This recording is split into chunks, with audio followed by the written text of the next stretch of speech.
live stream. But we are here at Novo again, Novo Brazilian Brewery in Mission Valley. I don't know if that's exactly the name, but we're here all the time for these events. And we will be doing some more interviews tonight. But I wanted to just give everybody the lay of the land as to why we are here, why we're doing interviews, what the event is about. So this is a happy hour put on by Riptide's supporters club that we're part of. And Riptides is an official supporters group of San Diego FC. San Diego FC is the new MLS team in San Diego. But the most exciting part about this and today is that just today, December 3rd, supporters section tickets went on sale. And what that is, and we'll talk about this more in the live stream a little later, but supporters section is where all the chanting is done. It's standing room only, and we have been waiting for these season tickets to be on sale. And literally, it's the last group of season tickets to be on sale. And the craziest part about it is $18 per ticket. So that's insane. It's literally less than $400 for an entire season. So you can go to one NLF, you can tell I'm a soccer fan, one NFL game, or you can go to an entire season of San Diego FC. So, it's up to you. But yeah, we will be doing some interviews tonight, and the first one will start in about 30 seconds here. I want to go grab the interviewee. Be right back.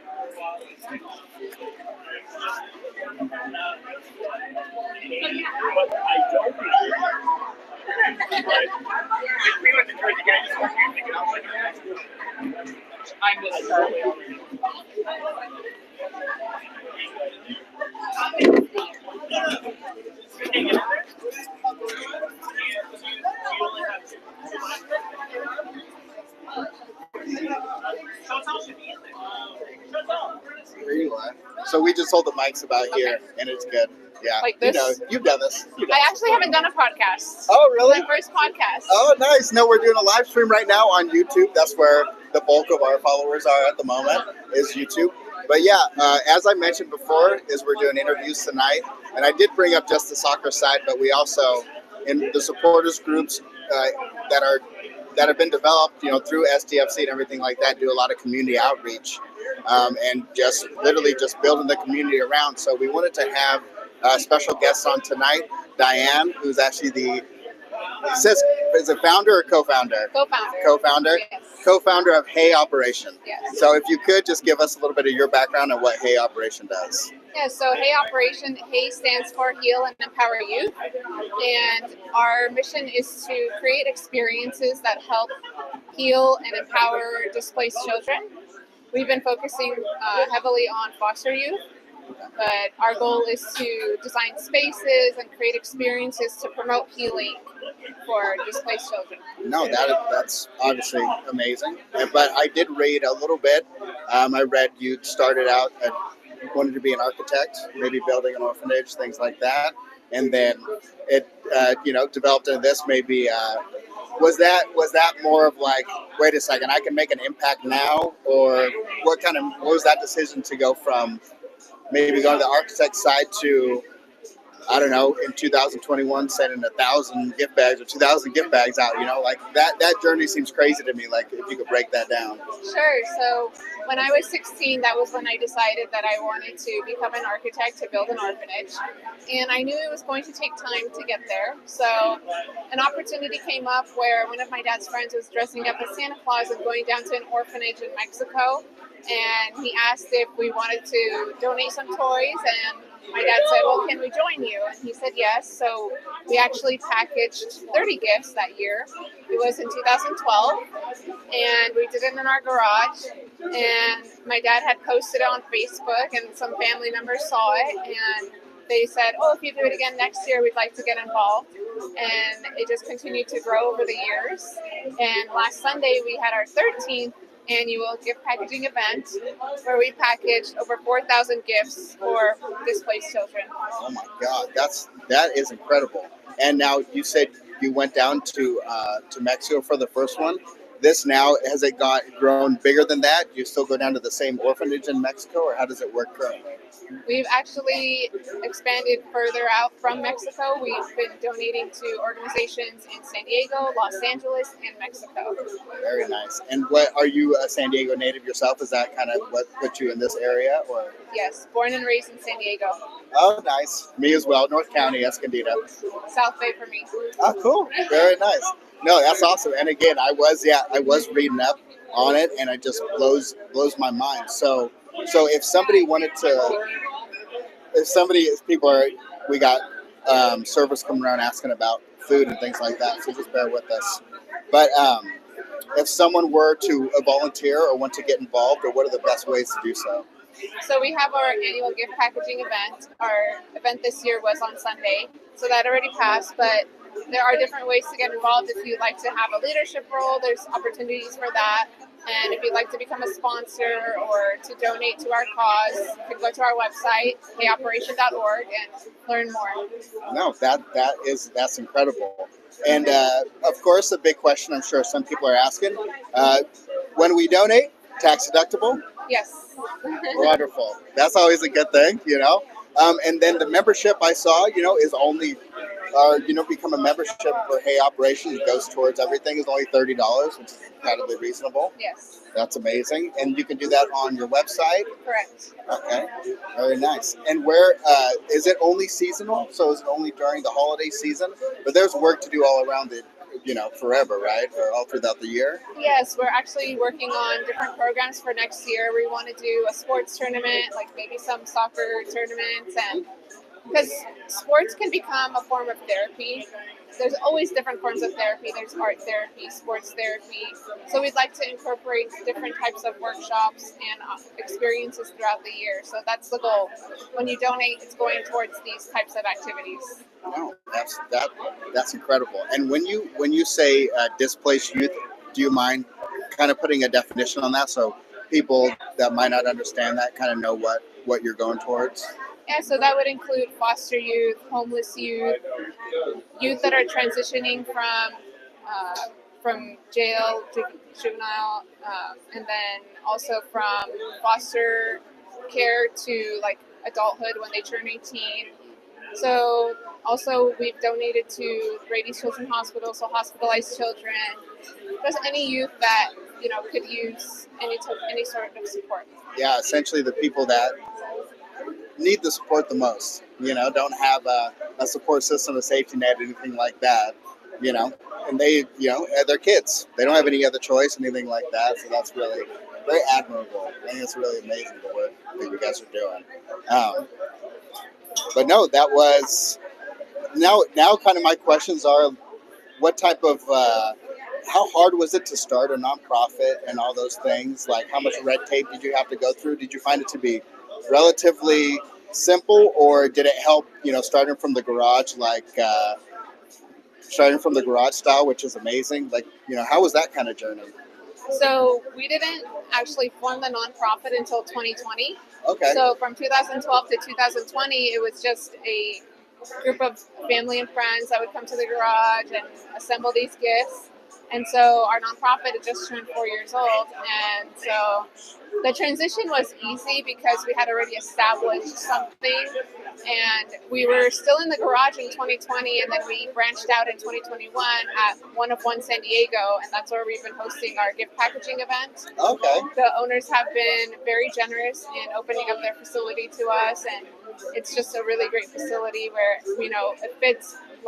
On Sunday, we had over 350 people there. Oh my gosh. So at this point, how many volunteers are you looking for every Christmas season? About 350, I think, is a sweet spot, but if we end up packaging more gifts, then we can, expand into the parking lot and maybe the building next door. So. And can anybody donate gifts as well instead of money, or vice versa, both, or all donations accepted, or how does the donation side work? Yeah, we can also accept toys. This year we had toy boxes located at different local businesses, and people were dropping off toys. So in addition to the 4,000 gift bags, we had all of those toys. I would say around 200 toys donated, over 100 basketballs donated. I started this tradition last year for my cousin who passed away, and so we donate basketballs in honor of him. He was very passionate about helping children and also loved to play basketball, so it's a beautiful way to honor him. Absolutely. And then we also had soccer balls donated from Riptides and SDFC. So. Yeah, no, the reason I asked is because, of course, and with it being relatively seasonal, it's like, you can prep throughout the year, and that's on the volunteer side. We can start collecting gifts or anything like that. So that's why, I definitely want to know how we can help as well from the Fancast side, putting the word out there or anything like that. So if there's anything we can do, please let us know. We're more than happy to help because, one, San Diego local and helping really the folks, the kids in particular, that need it the most. Yeah, I would say bringing awareness to the foster youth in our community. There's a big need. In San Diego, there are about 3,000 foster youth, but in LA, there's over 30,000 foster youth. So bringing awareness to the need for fostering and adoption, and also creating experiences to help them, whether it's mentorship or just spending time with them, showing them that somebody cares. My goal is to design a space for these kids. So another way to support is, bringing opportunities like this around. No, absolutely.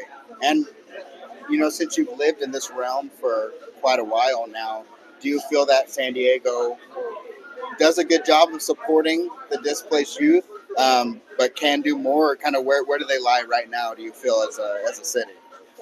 There are many organizations who are involved. There's one specific organization that I've been working with. It's called Faith in Motion with the county, and they have a lot of programs for foster youth, and it's really amazing.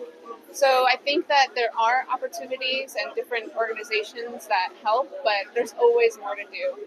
I think that just bringing awareness to this is going to be a huge help. Yeah, no, absolutely, because we can all live in our own bubbles, or especially in today's day and age and all that. So to bring something like this into your bubble, I think is nothing but a good thing. Yeah, and I would say that I've been working directly with one of the foster youth, and his dream is to become a professional soccer player. So I'm going to try to do everything I can to help him to get there. And I think that, if we all can help one foster child or one displaced child, how much of an impact can we make? So I think we can just try to focus on one person at a time and see what we can do with that. No, absolutely, because I got to imagine being, a kid like this, kind of feeling lost or whatever. Your sense of identity and things like that it's got to be tough. So I really love that you guys are doing this. It's really fantastic. Yeah, it brings us joy, and we're so happy that we have so much support. Thank you for being involved. And absolutely. And Diane, thank you again. If you could just one more time introduce yourself, give us any socials or any website to look at, and how we can support you in the future. I'm Diane Zora from Hey Operation, and our website is heyoperation.org, and our Instagram is @heyoperation. Thank you so much. Thank you, Diane. I really appreciate you taking the time to speak with me today. Thank you so much.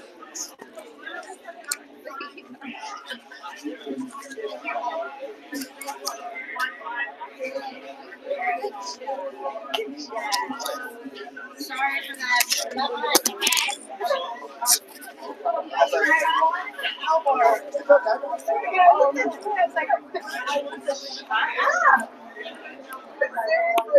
Oh no, that.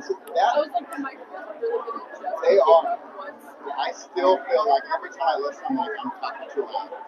I gotta take my mic. I can barely hear you. I swear. Oh, I know it's clear. Clear, so good. Yeah, so clear. I just know got my going on right away. Oh, sorry. I meant to scare you. How was it? Good. Well, you did great. Apologies for not warning you. Thank you, Nate. I appreciate that. You didn't want to drink while you're interviewing her. That is so sweet. Thank you. I appreciate that. There's a. Thank you. That is so sweet. Thank you.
Really like doing like her production. Like hopefully next year, you guys see the videos. Oh my god. This person I'm going to jump back on real quick. Sorry. Oh, you're good. Hey, everyone. Just jumping back on. We're going to have another interview coming up in 1 minute once Justin gets back from the bathroom. And he can go over a bunch of the season ticket stuff in regards to the supporter section and all that. Any questions you might have, Justin will probably answer them. And I'm going to bombard. I'm just going to Pearl Harbor him. Right when he gets here, I'm just going to attack him, and he's going to have to come on the podcast. In T-minus. Dang, Justin, how long are you going to spend in the bathroom? He's going to rewatch this because he's not seeing it right now. He's going to be so embarrassed. Nobody tell him that I said these things. Thank you. We're going to open it. Just hold it. Yeah, we're just doing this number again. We're already live. Oh, But shit. Okay. Here we go. this is how we do it, We want you. We just want you to be natural. Well, I'm natural right now, so let's go. Good. What we got? Everyone, this is Justin. We've had him on before. Riptide's co-founder. I was honestly going to bring him on and just pick his brain in regards to season tickets and all that. Yeah. So I gave everybody kind of the lay of the land, a very quick overview. Okay. We're here to have some drinks, celebrate being season ticket holders, because this is what the supporters groups in particular have been waiting for. The supporters section tickets in particular. And I've used that term in particular like 3 times now. So I'm going to leave it to you if you can explain what's the difference between a regular season ticket and a supporter season ticket in particular, and then, the benefits of that and all the culture. Just have at it. Okay. So in particular, we've said that a lot. I think the biggest difference is what you want out of the experience, right?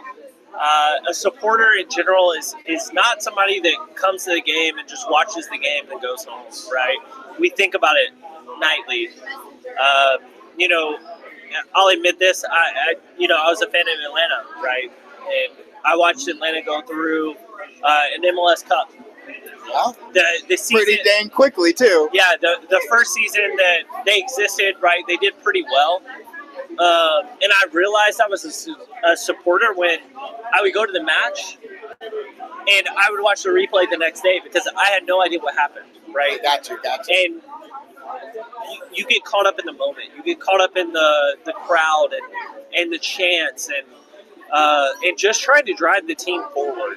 And I don't think people realize what kind of impact you actually have on game day. When you get in the stadium, you're gonna feel different. That's what a supporter is.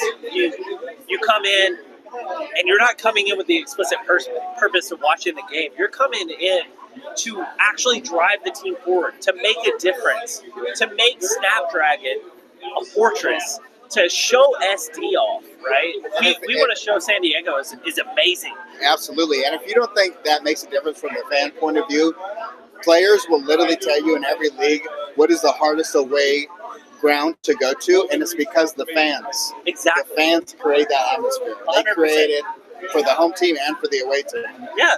And you can look at so many times in history where this has happened, but, just recently we had a German team that the supporters pulled the team over and they started yelling at the team.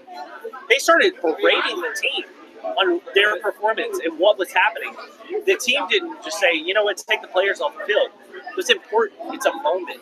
It's part of the city. It's so much bigger than what you think it might be. And today is the first day that we can solidify that we're actually a part of that. We get to be a part of this experience.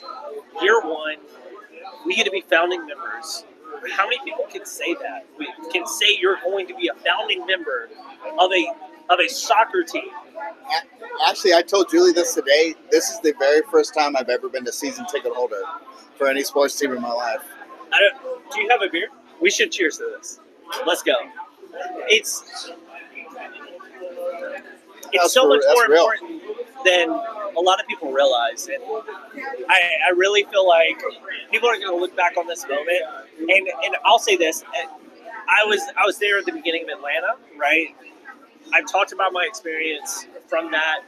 San Diego to me is a lot more. Like I have a better feeling for San Diego. Like I've been a part of this from day one, but Do you feel like you have a bigger piece in the San Diego side in, in regards to developing this? And I think I wanted a bigger piece of the San Diego side. From Atlanta's perspective, like that's where I was born and raised, but I never really felt at home in Atlanta. I always felt like I'm going to move somewhere else. I'm going to be somewhere else with my life. And I don't know that Atlanta is going to fit every moment of my life. I moved to San Diego and I was like, this is my place. This is where I belong. And when I had an opportunity to be a part of this, and I told Matt this, I don't know how many times, but like when we met, there's just this moment of like, I feel like we have to do this. It's not it wasn't like I want to do this or this would be fun. It was an obligation that I felt to the city to make sure that I use my experience in a way that benefits all of us. I take that very seriously. Like we've done a lot of work. That's the thing is once you have the experience and going, standing in supporter section, because you're not sitting, you're standing, most of the time in any league around the world, really. Even in, for instance, I'm a Chelsea fan, and I've been in the supporter section at Stamford Bridge in the shed in, as they say. Nobody sits down. You're not sitting down. Even if there are seats, and it's just not happening. So it's like, but it is literally. I have sat different places in Stamford Bridge, and it's a different feeling. I've sat at different places in. I can't remember what it's called anymore. Home Depot Center, StubHub Center, whatever Galaxy Stadium is, whatever it's called nowadays. Dignity Park Health Center. I've been there a million times, and I've sat a bunch of different places, but literally standing with the Riot Squad, their supporters group, was a very unique experience. And I remember that one, the most, just because of how unique that experience is. So I feel like it's almost like part of it is us trying to convince people who haven't done it, like, trust us. It's worth it, and it makes a freaking difference, Yeah, I think that's a really good point. I was a very avid college football fan, so I followed college football. Oh, being from Atlanta, Georgia State? What are you? No, I'm just asking. UGA, baby. Oh, okay. So okay, sorry. I was a big UGA fan. Gotcha. And back in high school, I followed a lot of the prospects, so I had a very good list of what the prospects were that were coming through UGA. I love the pipeline system, which is part of the reason that I love soccer in general, is because I really love the idea of academies, like how they work and how they function. And the analytics they use, there's nerdy shit, but I absolutely love it. So going from there, I found soccer to be more analytically appealing, I guess. Okay, so there's a podcast called Revisionist History by Malcolm Gladwell. Okay. Have you listened to that? I have not. So he has an episode in regards to sports and what sport is the most like team sport. Okay. And then what sport is the most individualistic sport. Okay. And he talks about the analytics involved Can I in guess? that. I mean, yes, you can. Okay, so I would guess that the most team sport is definitely soccer. Oh, yeah. Only because I think, so when we first had meetings with the team, we had a guy named Mads, who is the Right to Dream director, that came in and talked to us supporters, which is fucking crazy. Let's just think about that. Right to Dream is an academy that started in Ghana, and they own part of San Diego FC. So a lot of our talent coming through the system is going to be from the Right to Dream Academy. Exactly. They have academies in Ghana, Egypt, and Denmark, and then now the new one will be down in San Diego. Yes. No, you're good. It's a great plug. Matt's kind of talked about like their system and how everything's going to work. And one of the things that always sticks out to me is the way that he talked about the individual assessment, right? So in other sports, every play comes down to one or two decisions that a player has to make, right? In soccer, the player has to make an unlimited amount of decisions, right? Which is why one of the big things about Right to Dream is that they limit those decisions down to very microsecond decisions to where they only have a yes or no, right? That's why Right to Dream works. That's the whole thing. But when you look at soccer in general, the amount of decisions that kids have to make on the fly as they're going is insane. It's insane. So I'm going to say that is obviously the most team sport. The least team sport, I'm going to say, is either baseball or it is basketball. Only because a really good player can drive you a long ways in both of those It's sports. basketball. It's basketball. Okay. Basketball. You're good. You got a case. Yeah, we're good. We'll throw that over there. But with that being said, in regards to being a supporter of soccer and all that, let's talk about what we did today. And I talked about myself being the very first time. But how was it? How was it working with the team on the season tickets and all that? They seem, at all the events, they're very approachable and everything. And frankly, $18 per game seems an insanely reasonable price. How did we get that? Okay, so I guess starting from the beginning, Matt and I actually had a conversation last year where we were like, we really need to build this union, right? We saw this from the beginning that we needed camaraderie. We needed some central point of where all the supporters can come together, right? Because we knew that there was going to be a lot of groups. San Diego is super diverse. And if you know anything about supporter culture is built on these subdivisions of identity and community and all these other different literally aspects. Neighborhoods sometimes. Correct. So with our group, we wanted to kind of be more transplant focused, which worked out for us because we're both transplants. But obviously, Riptides is really about the camaraderie of just being involved, right? Just being a part of a group. We don't limit ourselves to transplants. I hope not, because I'm a Riptide and I'm from San Diego. Damn straight. But we just want people to have a sense of belonging and a sense of being able to be involved in the community. But from that, we had a lot of conversations on how can we get a win? How can we find something that everybody could get behind and supportive of, but also build this union? The idea came up about season tickets, right? And I think it was just obvious that the team's really surrounded about this number of 18, right? We've been about 18 since the beginning. Why not? Love that. I just talked about being from San Diego. I didn't realize there was 18, cities in San Diego County. For sure. Did not even know that until the San Diego stuff. So I'm like, I really like that they took that approach. I'm not gonna lie. Maybe there's not 18. And that's fine. I'm gonna pretend there are. Exactly. I think that was the point of what SDFC did, was that they really connected the fact that maybe there are 18 communities. Maybe there are 18 of these different ideologies in existence of all these fans and supporters all over the place.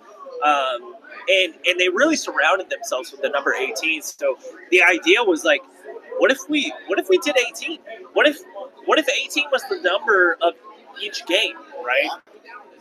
That would put us as the third lowest supporter season ticket in all of MLS. Shut up, seriously? Yeah. Is that not fucking crazy? Think about that. San Diego, one of the most expensive cities. The most expensive city in the entire U.S., and we are the third least expensive, we are the third least expensive ticket in all of MLS for supporters. And the difference is we're actually going to be good. This is a big deal. Have a good night, buddy. The Bar 18 crew are heading out. We want to give a shout out to Bar 18, another supporters group within the supporter community. I'm gonna say a few things about Bar 18 real quick.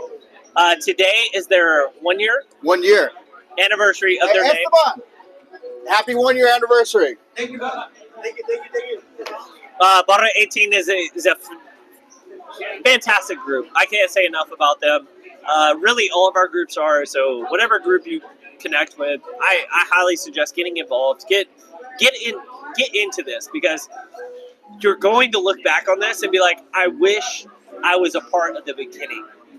And now is your time. You're listening to this right now. Maybe there's, one person. Maybe there's 20.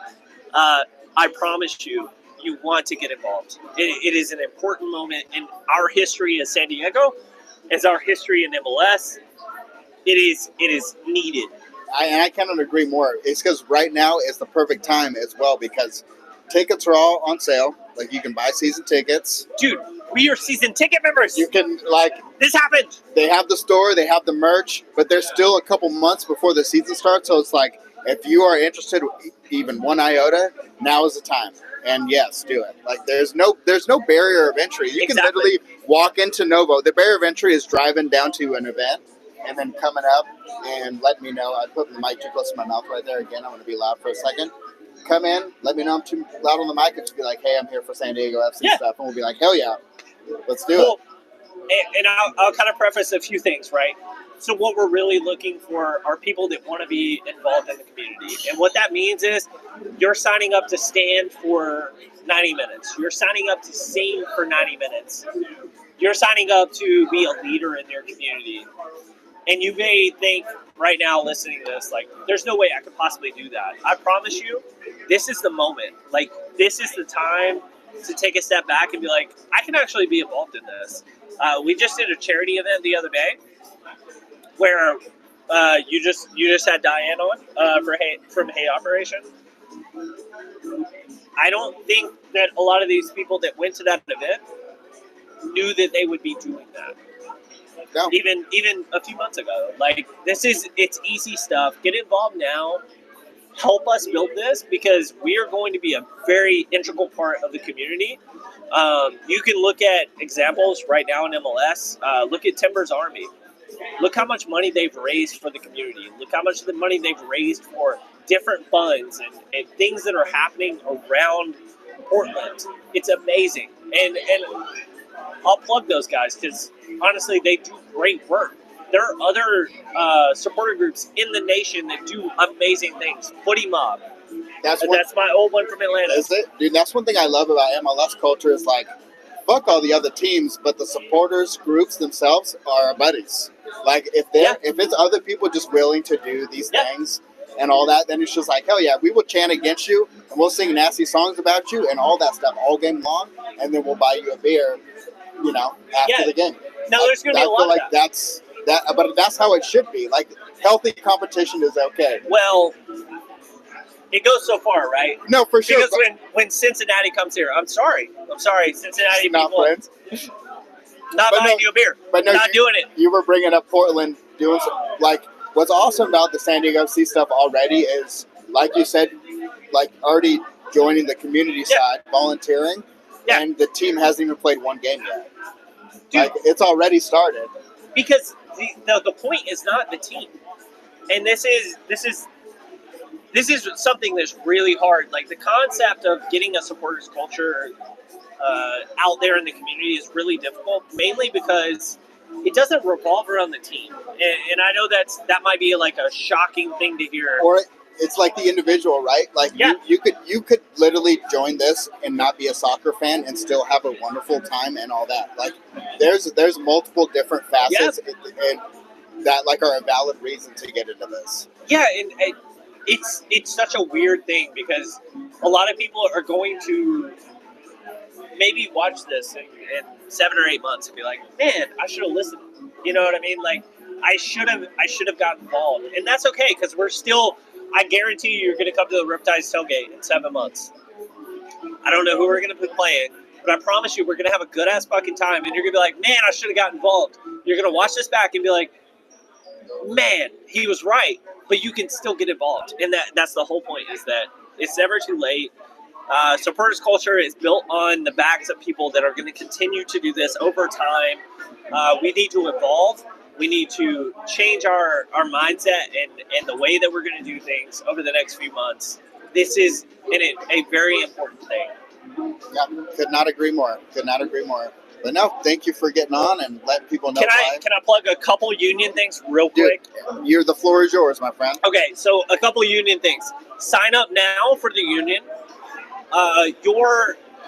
Your sign up will come due in a couple days, right? So you'll get your email from SDFC in a few days. That's the important part. Sign up today, right now. As soon as you're watching this, just sign up.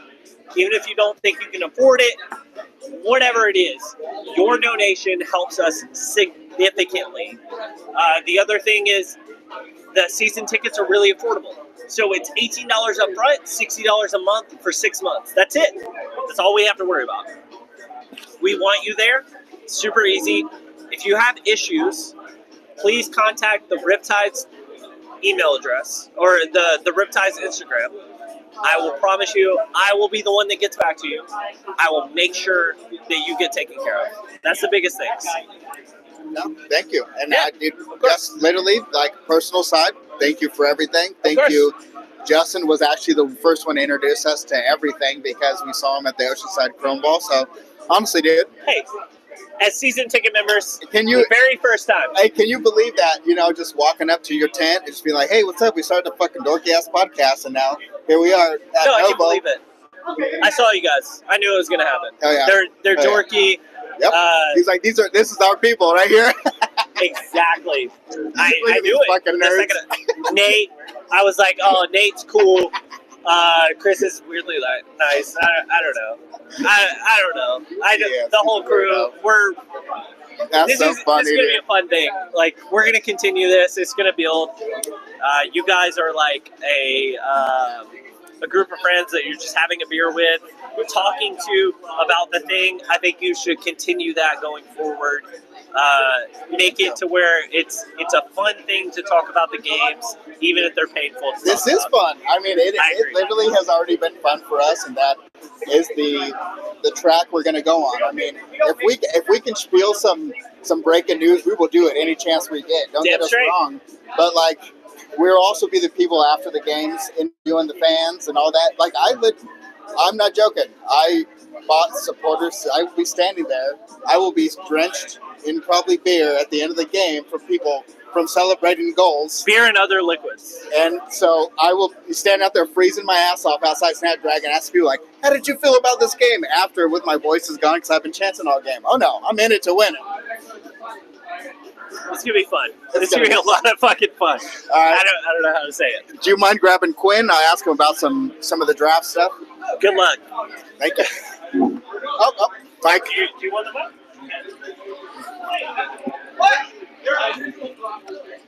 Quinn, you're Quinn's waiting for a beer, but they'll come bring it to his table. How's it going, man? You are our last interview for the night, Quinn. Oh, I see. See, the best for last. Exactly. So Quinn has been on before, but you know, for the folks that are just watching for the first time, Yeah. I just do the number. I just do the whole number here. Okay. Can you still hear me? Ooh, hey. I'm guessing. I gotta so. free up my hands to drink beer. Oh, absolutely. Cheers. my friend. Thank you for jumping on again. How's it going, guys? But no, this is Quinn. Quinn is, to me, he's the guy I go to when I have MLS-centric questions in particular. Because I feel like been obsessed with soccer for quite a while, but I definitely approach it from the global view. Like The global view. all of it. You know, like I know all the major stories, the Lisbon Lions, Celtic winning, all that stuff, the River Plate, and the Hey! River Plate and Boca rivalry. He was already on. Why is he still here? What the fuck? Because everyone's just excited, dude, for the season tickets. Unless you want to get passed up on another thing. I know you're live. I get passed up on every picture because I'm I know short. you're live. This is live, Justin. For just a second. Jump in For real a quick. picture. Oh, we're doing a Yeah, picture. sorry, we're doing a picture real Picture quick. time. So it's We going to should be just take empty. the camera with us. No one can see me because I'm too short. It's picture time, y'all. We're taking pictures.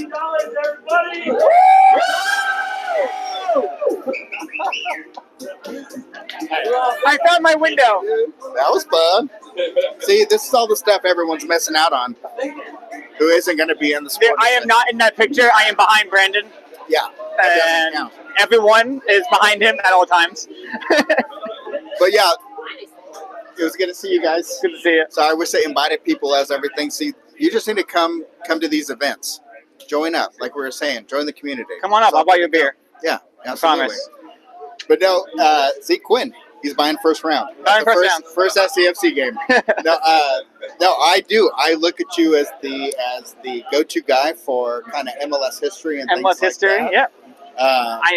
I am not like the encyclopedia of all of soccer, but I've been in this league for way too long. See, and that's what I feel like we're lacking in our crew, in the San Diego Fancast crew, is I can handle like the overview, kind of overarching stuff. I have a good idea of those things, but for instance, like, the biggest question is the expansion draft. Expansion draft, December 10th, I believe. So could you just give us a rundown how the MLS draft usually works, how the expansion draft is going to work for us this season, and any other stuff you think is applicable? Expansion draft, that's always an interesting topic because it's like soccer's a world's game. Do we need an expansion draft in a way? We're not like the NFL and like that. That's like it's a very closed system and like all you can find are the best NFL players are in the NFL. We can find soccer players anywhere. But here we are. We still do the expansion draft. San Diego gets to pick 5 players from a list of unprotected players from all of MLS. So as soon as MLS Cup is done and dusted, or if the meteorite hits Carson during that game, it'd be great. Every club will protect 12 players. And then those 12 players are protected. You do not actually have to protect your DPs. So Miami might leave Messi unprotected, and then we can get him. It's a possibility. I'm just saying it's a possibility. Oh, that Nutmeg News article is so funny. So we can pick from 5 players from those like unprotected players. So really, you're getting a lot of the bench guys from a lot of clubs, but they can become kind of like core pieces. They probably fill out San Diego's bench. They're typically guys who have a lot of MLS experience because they're already in MLS. That's why they're in the expansion draft. So I guess our teams with San Diego FC looking kind of for someone who has some MLS leadership in particular, kind of in that role. Yeah, like a Dax McCarty type player. I think Dax, I might be wrong here, but I think Dax may have been taken in an expansion draft once or twice. That guy's been around. I wouldn't be surprised. That guy's been around. Like typically, clubs will not protect their like older players because they just they don't feel like they're going to be building around them for very long, and that's the kind of guy that San Diego might want to take. I think I've been on the podcast before. I've mentioned that I'm a New England fan, and one guy on New England I think San Diego might take is Emmanuel Boateng. He's actually from the Right to Dream Academy. I didn't realize that. Yeah, he came from Ghana's Right to Dream Academy. He is like 30, so he's kind of on the older side, but he was an LA Galaxy player. He's been a Rev. Yeah. He's been in this league for a long time. And I think he's won titles. Like he may have won MLS Cup with that Galaxy, maybe? Is he on? Yeah. I can't remember. That seems too long ago, to be honest. But yeah, because the last time Galaxy won MLS Cup was 10 years ago. We don't talk about that one now. Hey, we were there. I was there at that game. Me too. Oh, really? Yeah. I'm sorry. 2014? I'm sorry, Red fan. Yeah. I've been to every single MLS Cup there has been in, so I've seen MLS Cup losses 5 times, baby. But yeah, expansion drafts. Did the one with Brian Cheese Houston hurt the worst? Oh yeah. I'm sorry for bringing that up. I hate you. So I'm sorry. That just came to my head. I'm sorry. I didn't mean to be a dick like my quick story on this one. That is in Frisco, Texas, back in like neutral stadiums, but we're playing against Houston, so not that neutral. Taylor Twellman scores a goal. I am literally spitting confetti out of my mouth because people were throwing stuff. I think people like ripped up the little flyers or like the little pamphlets you get like when you come into the game. So we ripped those up and threw all that stuff. So I'm celebrating. Confetti came down on me. It got in my mouth. I'm spitting it out. Like, blah, blah, blah. And I look up, and then I just see Brian Ching fucking celebrating. So I missed the Brian Ching goal, and I had no idea. It was like what? Like he was like what? 30, 60 seconds after the goal. Oh. So yeah, I tried to pay attention at least a little bit No, for you a long time. Apologies for bringing that up, but no, with the draft itself, the expansion draft, the players you kind of look at, and then how does the regular MLS draft work, and how would San Diego FC kind of utilize that? So regular draft will be college players, and what's called Generation Adidas, and this is a very interesting designation. So some of the top prospects from college soccer and some non-college guys, like sometimes they have like tryouts for Generation Adidas players, and you can just become one of these contracts. So they sign a contract. Sorry, do they have open tryouts? They do. I actually do not. The Generation Adidas, like they have this like open tryout session. A lot of them are college guys, some of them are non-college guys, and then I think one or two have come out.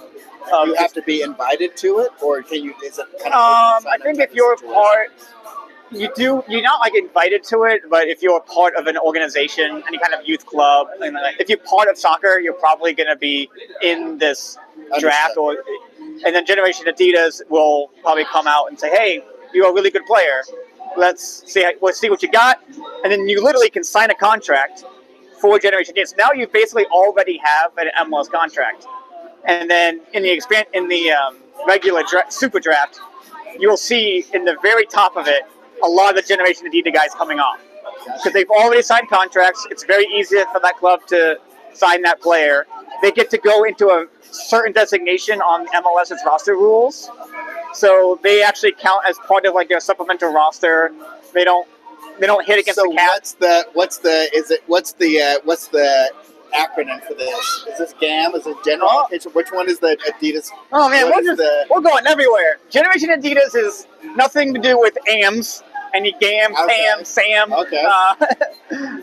They're literally just young players with contracts pre-signed, and if I'm not mistaken, they don't really hit against the cap.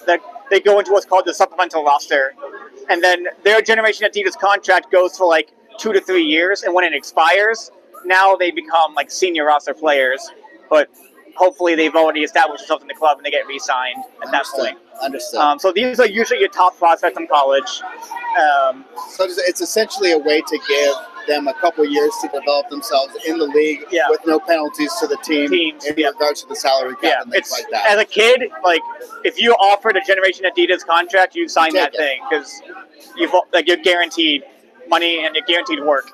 If you don't, then you're just in the draft and someone selects you and you're happy, someone doesn't, and you just go on with your day. I don't know. But and then if anyone's familiar with any other drafts, like the NBA or NFL drafts, it's all the same. San Diego had number 1 pick because we technically came in last by not playing this year. 0 points. 0 points. So we get to be on top. Who knows? Maybe we trade the pick. I don't know what San Diego is all about. I think we have a good academy, so I think we will take a college kid, probably some big prospect. I don't follow college soccer that much, so I don't really know who we would take at that point. Me neither. That is one thing I'm very ignorant on. I mean, I went to the USD game against UC Davis, and that was literally the extent of my college knowledge this season. So. I don't know this anymore, but back in the day, Wake Forest was a huge college that a lot of MLS players came out of. I think they still have a good program. A lot of people come out of California. USC, I think, has a lot of college players that come out of that. Nice. I would imagine the coast, California coast, and New Jersey, New York, maybe develop some players. No, dude, that's awesome. All right. So San Diego FC has a few different opportunities to look, and literally the draft will probably dictate the type of player they're going to look for. Yeah. If you're a big soccer nerd, like, pay attention to the draft. And even if you don't know who those players are, you can obviously Google them, find out who they are, how they play, and now you can kind of see the roster that San Diego is building. You said December 10th is the expansion draft? Yeah, that's the expansion draft. And we're the only expansion team, so we're literally the only team. Yeah, I think there's only been like twice that there's been like 2 teams that entered the league at the same time, so they did like flip-flop picks. They did It's actually kind of funny. I was just looking at the expansion draft rules, and it's literally like San Diego has 5 rounds to pick players and a 3-minute clock to pick them. I'm like, Dude, I know. they're literally the only team. They can just write down 5 names. I hope we take all the time, every time. Yeah, 3 minutes. Every single round, just sitting there. That would be so funny. If I don't pick him, I might take that guy later. Right? I don't- Then they're just like talking to themselves. Oh, that would be so great. Calling up San Diego FC as San Diego FC. Are you going to take him? Do we want to trade? They're all covering their mouths so people don't hear what they're saying. Don't No, look at the sheets. that is interesting, and no, that is cool. That is something to look forward to. So not only the expansion draft, the regular draft, It's called the Super Draft. the super draft. It's still called the super draft. Still called this MLS Super Draft. I love it. Fuck it. We just gotta lean in. You know what I mean? Let's just do it. But no, that's kind of it. So thank you very much for the spiel. Sorry thanks for all for the having me random on. questions coming from whatever comes to my It's going to head. be exciting times. December will be exciting. I think I forgot when the Super Draft is, but I want to say in December, maybe? Isn't it? Could be January. I can't remember. Yeah. December 20th was in my head, but I think that might be a date for something else. Yeah. That might be Could like be. a Christmas party I'm supposed to go to or something like that. Yeah. So, but no, thank you, Quinn, again for being on another live stream, and I will bug you. I'll be bugging you with these questions for the rest of eternity. Yeah. So I hope you're prepared for it. If you ever want to talk about MLS salary cap rules and all that gam and tam stuff, I'm all here for it. I will. I nerd out. It's all it's all numbers and I absolutely will. All right, cool. Well, thank you again, dude. see you guys.